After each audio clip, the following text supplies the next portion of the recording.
Hello everyone, a very good morning to all of you. I'm Swati Prakash and I'm working in BPT University as a senior assistant professor in the School of Pharmacy. Today I will discuss about the nasopulmonary drug delivery system, the nasal drug delivery system and the pulmonary drug delivery system. It is related to B Pharm 4th year 7th semester, and the subject is novel drug delivery system and the unit is 3rd. Introduction. Nasal drug delivery has received a significant attention in recent years as a convenient and reliable route, not only for local but also for the systemic administration of drugs. Nasal cavity is an easily accessible route which is generally well tolerated, and it offers lower doses, more rapid attainment of therapeutic blood levels, quicker onset of pharmacological activity, favor side effects, high total blood flow per centimeter cube. It is also a type of mucoadhesive drug delivery system. Drugs are administered through nasal cavity by different dosage form like solution, emulsion, gel, etc. Nasal enzymes: cytochrome P450 dependent oxidase, lactase dehydrogenase, oxidoreductase, acid hydrolases, esterases, lactic dehydrogenases, malic enzyme, lysosomal proteinases, steroid hydroxylases, etc. Nasal pH: adult nasal secretion pH 5.5 to 6.5, and infants and children is 5:6.7, and it becomes alkaline in conditions such as acute rhinitis, acute sinusitis. Lysozyme in the nasal secretion helps as antibacterial, and its activity is diminished in alkaline pH. The next is the nasal cavity consists of three main regions: the nasal vestibule, olfactory region, and the respiratory regions. So the next, the anatomy and physiology of nose. The nose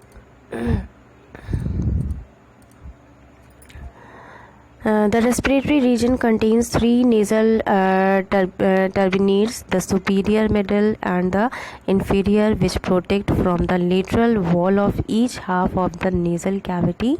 In non-olfactory area includes the nasal vestibule, covered with skin-like stratified squamous epithelium cells. In respiratory region, it has typical airways in the epithelium covered with numerous microvilli, resulting in a large surface area available for drug absorption and the transport. Next is the mucus layer. Mucus layer is propelled in a direction from the anterior towards the posterior part of the nasal cavity. The goblet cells are present in the mucous membrane, which covers the nasal turbinate and the atrium. It secretes mucus as mucus granules, which swell in the nasal fluid to contribute to the mucus layer.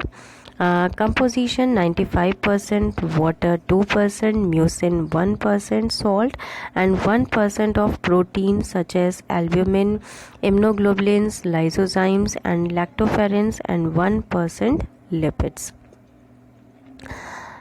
Next, the anatomy and physiology of nose. The nose is an important part of face. It gives the individual his characteristic appearance, and the nose is divided into two parts: the external nose, the internal nose, nasal cavity. The external nose, it is the prominent part of the face, pyramidal in shape. The apex is the tip of the nose. The base is the attached area to the forehead, and the external nose projecting downwards and is perforated by two apertures called the nostrils, separated by columella. The lateral surface joined along the dorsum of the nose where it meets the forehead. The external nose has a skeleton made up of bony and cartilaginous parts. The bony part is the two nasal bones, the nasal processes of the frontal and maxillary bones. Next is the internal nose, the nasal cavity. The nasal cavity is divided by middle portion, the nasal septum, into right and the left chambers. It extends from the nostril in front into the cornea behind, where it opens into the nasopharynx. The entrance to the nasal cavity is called the nasal vestibule, which ends at the mucocutaneous junction. It is lined by skin and contains skin appendages. The vestibule is a common site of bowel development because it is hair-bearing area. The rest of nasal cavity lined by respiratory mucosa, the pseudostratified columnar ciliate epithelium, and a small area lined by olfactory epithelium. Next, each cavity has a roof, floor, and a medial and lateral wall. The floor is formed by the palatine process of the maxilla and the horizontal process of palatine bone. The roof is narrow and is formed from behind forward by the body of sphenoid cribriform plate of the ethmoid and the frontal bone. Next, the blood supply of the nasal cavity is supplied by branches of internal and external carotid artery. Branches of the internal carotid artery that supply the nose are the anterior and posterior ethmoid arteries. Venous drainage: the nose characterized by the rich submucosal fluxes of venous sinusoids. These drained by veins that accompany the arteries. The nerve supply of the nasal cavity: olfactory nerves. They arise from a specialized olfactory epithelium in the olfactory mucosa. They ascend through the cribriform plate to reach the olfactory bulb. Nerves of ordinary sensation: they are from the ophthalmic and maxillary. The divisions of the trigeminal nerve and vasomotor nerve supply: the autonomic nerve supply, parasympathetic. When it is stimulated, it causes vasodilation and stimulate glandular secretion. Sympathetic nerve: it causes vasoconstriction when stimulated and inhibit glandular secretion. Next is the roots of the mechanism of the nasal drug delivery system. So it is classified into two mechanisms. The first is paracellular transport or the transcellular transport. The first step in the absorption of drug from the nasal cavity is the passage through the mucus. Small uncharged particles easily pass through the layer. However, large or charged particles may find it more difficult to cross. Mucin, the principal protein in the mucus, has the potential to bind to solutes, hindering diffusion. Structural change in the mucus layer are possible as a result of environmental change, that is pH, temperature, etc. Subsequent to a drug's passage through the mucus, there are several mechanisms for absorption through the mucosa. These include transcellular or simple diffusion across the membrane, paracellular transport via movement between cell, and transcytosis by vesicle carrier. Drug absorption are potential metabolism before reaching the systemic circulation and limited residence time in the cavity. The first mechanism involved as aqueous route of transport, which is also known as the paracellular route. This route is slow and passive. There is an inverse log-log correlation between intranasal absorption and the molecular weight of the water-soluble compounds. Poor viability was observed for drugs with a molecular weight greater than 1000 daltons. The second mechanism involves transport through a lipoidal route, that is also known as the transcellular process, and is responsible for the transport of lipophilic drugs that show a rate dependency on their lipophilicity.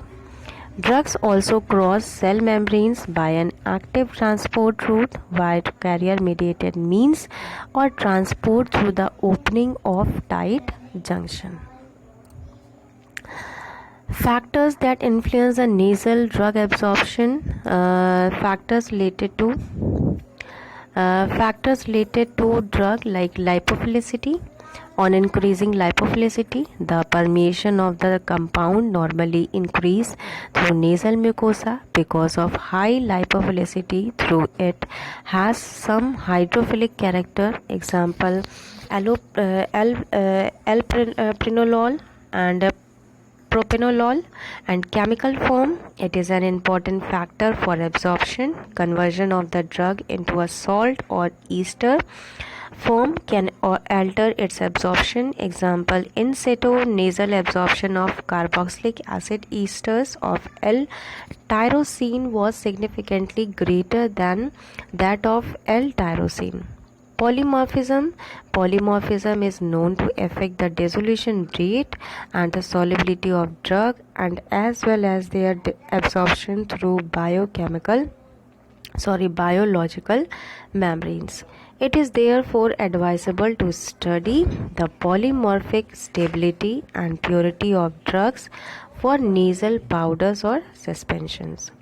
Molecular weight. In case of lipophilic compound, a direct relationship exists between the molecular weight and the drug permeation, whereas water-soluble compounds depict an inverse relationship. Partition coefficient and pKa. As per the pH partition theory, unionized species are absorbed better compared with ionized species, and the same hold true in case of nasal absorption.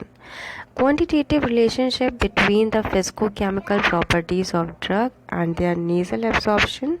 The results showed that a quantitative relationship existed between the partition coefficient and the nasal absorption constant. Solubility and dissolution rate. Drug solubility and dissolution rate are important factors in determining nasal absorption from powders and suspensions.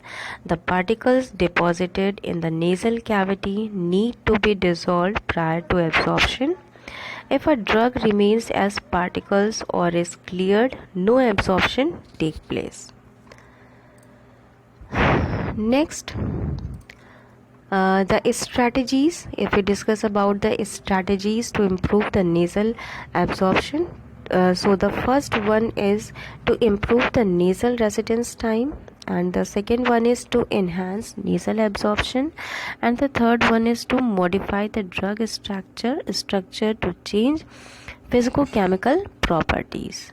So the next one is the applications like delivery or peptide based pharmaceuticals, peptides and proteins. Low oral viability because of their physicochemical instability and susceptibility to gastrointestinal first pass and elimination. Example, insulin, calcitonin, pituitary hormone, etc. Nasal route is proving to be the best route for such biotechnological products.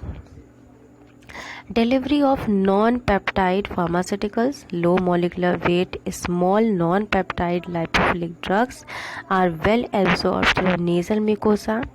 Example, adrenal corticosteroid, sex hormone, vitamin B. Third one is the delivery of drug to brain through nasal cavity. It is beneficial in conditions like Parkinson disease, Alzheimer's disease or pain because it requires specific targeting of drug to brain. It will increases the fraction of drug that reaches the CNS after the nasal delivery. The olfactory region located at the upper Remote area of the nasal passages offer the potential for the compound to circumvent the blood-brain barrier and enter into the brain. Next is the delivery of vaccines through nasal route. Reason for exploiting the nasal route for vaccine delivery are: nasal mucosa is the first site of contact with the inhaled pathogen. Nasal passages are rich in lymphoid tissues, creation of both mucosal and systemic immune response, low cost, patient friendly, non injectable, safe. Next, delivering the vaccine to the nasal cavity stimulates the production of local secretory IgA antibody as well as IgG, providing first line of defense which help to eliminate the pathogens.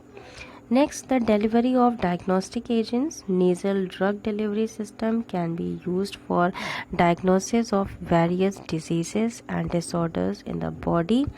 Pancreatic disorders of the diabetic patient were diagnosed by using the secretin. The secretory function of gastric acid was determined by pentagastrin. Nasal drug delivery formulation like nasal drops, most simple and convenient system developed for nasal delivery. It has been reported that nasal drops deposit human serum albumin in the nostril more efficiently than nasal sprays. Uh, it has the main disadvantage of this system is the lack of dose precision, and therefore the nasal drops may not be suitable for prescription products. Nasal sprays, both solution and suspension formulation can be formulated into nasal sprays, and due to availability of meter dose pump and actuators, a nasal spray can deliver an exact dose from 25 to 200 liters. The particle size and morphology for suspension of the drug and viscosity of the formulation determine the choice of pump and actuator assembly. Solution and suspension sprays are preferred over powder spray because powder results in mucosal irritation. Next, the nasogel. Nasogels are high viscosity thickened solution or suspension, and until the recent development of precise dosing devices, there was not much interest in this system.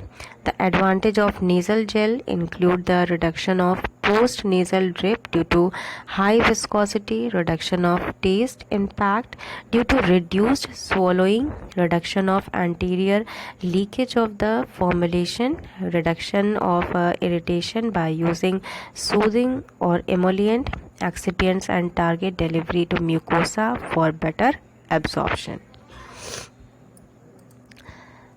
Next, the applications: nasal delivery of organic based pharmaceuticals. Various organic based pharmaceuticals have been investigated for nasal delivery, which includes drug with extensive pre-systemic metabolism.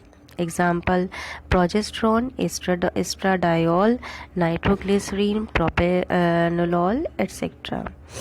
Next, the nasal delivery of peptide-based drug like a nasal delivery of peptides and proteins is depend on the structure and the size of the molecule, the nasal residence time, and the formulation variable like pH and viscosity. And example: calcitonin, secretin, albumins, and insulins and glucagon, etc. Pulmonary drug delivery system. Pulmonary route used to treat different respiratory disease from last decades, and the inhalation therapies involve the use of leaves from plants, vapors from aromatic plants, balsams, and myrrh. Pulmonary drug delivery is primarily used to treat conditions of the airways, delivering locally acting drugs directly to their site of action. Delivery of drug directly to their site of action reduces the dose needed to produce a pharmacological effect. Next, pulmonary route was used to treatment of different respiratory diseases, and in the 1920 adrenaline can introduced as a nebulizer solution. In 1925 nebulizer porcine insulin was used in investigational studies in diabetes, and in 1945 pulmonary delivery of the newly revealed penicillin was investigated. Steroids had been introduced in between 1950s for the treatment of asthma, and nebulizers were widely used. So next,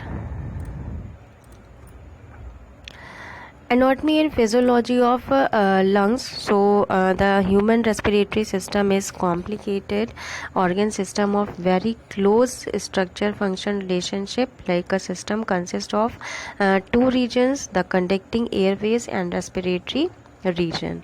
So lung regions, the respiratory tract starts at the nose and terminates deep in the lung at an alveolar sac. There are a number of schemes for categorizing the various regions of the respiratory tract. Nasopharyngeal region, this is also referred as the upper airways, which involves the respiratory airways from the nose down to the larynx. Tracheobronchial region, this is also referred to as the central or conducting airways, which starts at the larynx and extend via the trachea, bronchi and bronchioles and extend at the terminal bronchioles. Alveolar region, this is also referred to as the respiratory airways, peripheral airways or pulmonary region comprising the respiratory bronchioles, alveolar ducts and alveoli. The term pulmonary can be used to the alveolar region. The use of upper respiratory tract and lower respiratory tract is also common.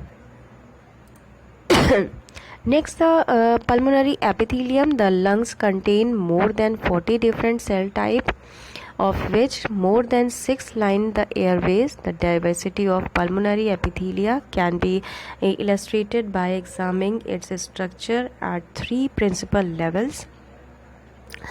Next, the bronchi, there are lined predominantly with ciliated and goblet cell. Some serous cells, brush cells and Clara cells are also present. With few cells, the bronchioles, these are primarily lined with ciliated cuboidal cells. The frequency of goblet and serous cells decreases with progression along the airways, while the number of Clara cells increases. The alveolar region, this is devoid of mucus and has a much flatter epithelium, which becomes a simple squamous type. 2 principal epithelium cell types are present. Type 1 pneumocytes, then thin cells offering a very short airways blood path length for the diffusion of gas and drug molecules. Type 1 pneumocytes occupy about 93% of the surface area of alveolar sac. Type 2 pneumocytes, cuboidal cells that store and secrete pulmonary surfactant. Alveolar macrophages account for 3% of cell in the alveolar region, and phagocytic cells scavengers and transport particulate matter to the lymph node and the mucociliary escalators. Next, the advantages of pulmonary drug delivery. The dose needed to produce a pharmacological effect can be reduced. Low concentration in the systemic circulations are associated with reduced systemic side effects. Rapid onset of action, avoidance of gastrointestinal upset, and avoidance of intestinal and hepatic first pass metabolism. Disadvantages of pulmonary drug delivery. Complex delivery devices are required to target drugs to the airways, and these devices may be inefficient. Aerosol devices can be difficult to use, and various factors affect the reproducibility of drug delivery to the lungs, including physiological, respiratory maneuver, and pharmaceutical device formulation variables. Drug absorption may be limited by the physical barrier of the mucus layer and the interactions of drug with mucus. Challenges in pulmonary drug delivery. So challenges: low efficiency of inhalation system. Aerosol system should have to produce optimal size particles because they are too small. They will be exhaled. If the particles are too large, they affect the oropharynx and larynx.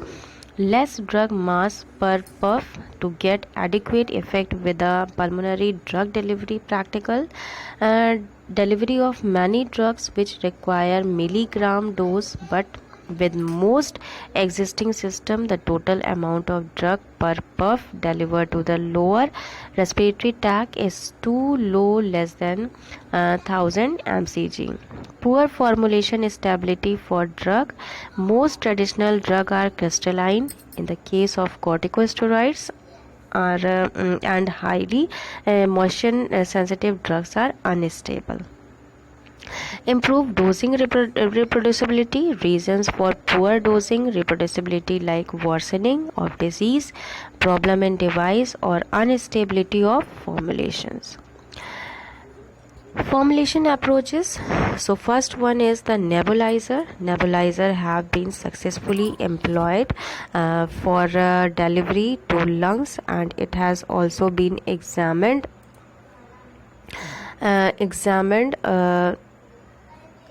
for local delivery.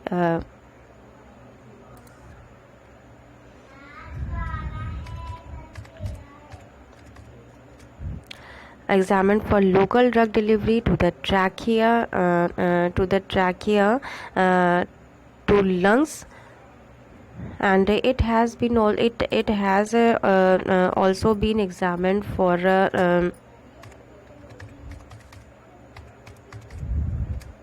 local drug delivery to the trachea in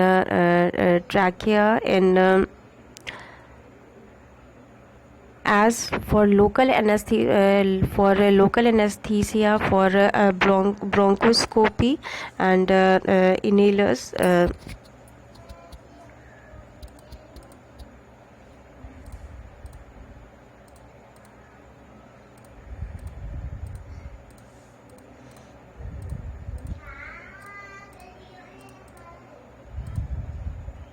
Nebulizers. The advantages of nebulizers: patient whose condition makes metering dose inhaler use difficult, shortness of breath, weakness simply to apply, effective in use, and large doses can be administered.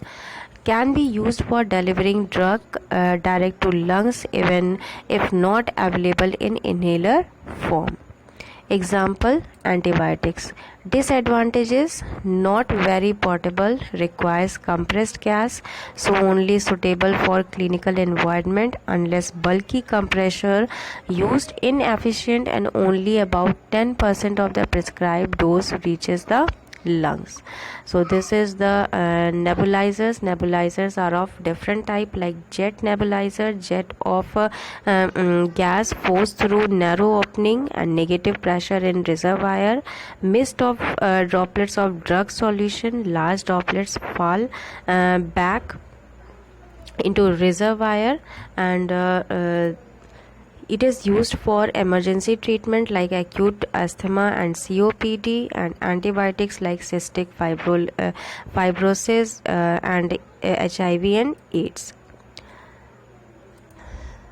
Next, if we discuss about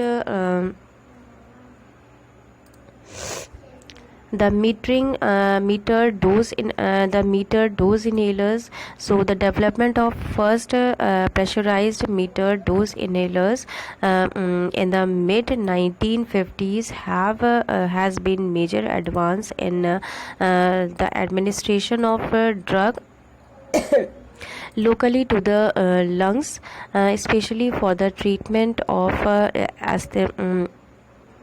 asthmatic.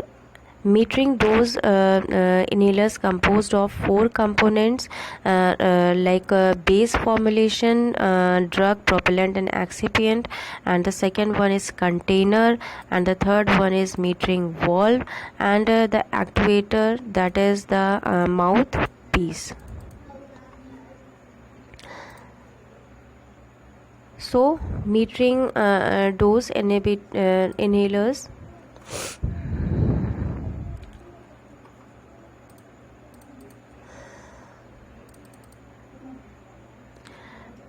Metering dose inhalers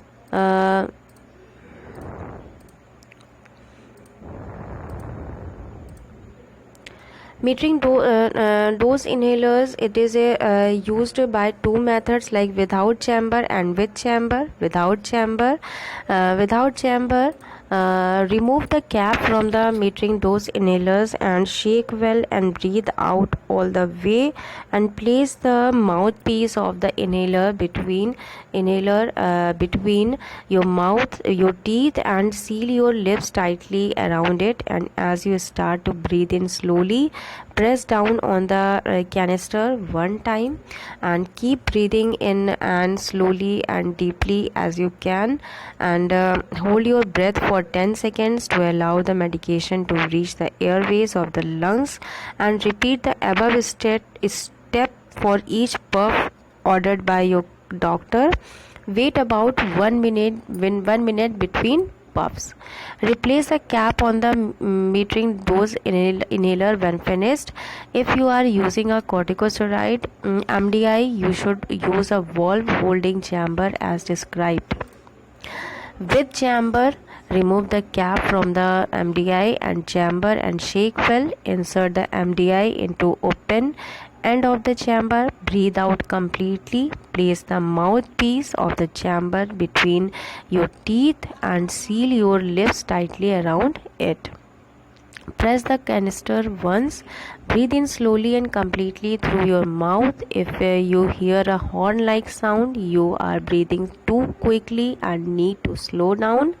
Hold your breath for 10 seconds to allow the medication to reach the airways of the lungs. Repeat the above step for each puff ordered by your doctor. Wait about 1 minute in between puffs. Replace the cap on your MDI when finished, if you are using a corticosteroid MDI. Next, the dry powder inhalers. Dry powder inhalers are an alternative to the aerosol based inhaler, commonly MDIs, that deliver a powder dosage form to the lungs. These devices are environmental friendly since they do not require CFC propellant for drug dispersion. DPIs are also versatile device. They are commonly available in two types: unit dose devices and multi-dose devices. Next, to load a dose, hold the DPI with mouthpiece up to ensure proper loading of the medication. Twist and grip fully in one direction as far as it will go, and then fully back again. You will hear a click. The DPI is now loaded with a dose. Turn your head away from the inhaler and breathe out as much air as you completely can. Place the device in your mouth and breathe in as forcefully and deeply as you can. Hold your breath for 10 seconds. Take the DPI away from your mouth and exhale slowly. If more than one dose is prescribed, repeat step 1 through 5 for each dose, and when your treatment is complete, replace the white cover and twist it completely to close. Novel approaches for pulmonary delivery like polymeric nanoparticles, liposomes, solid lipid nanoparticles, submicron emulsions, and dendrimer-based nanoparticles. So this is the nasopulmonary drug delivery system. I will end up my presentation here. So have a nice day and thank you.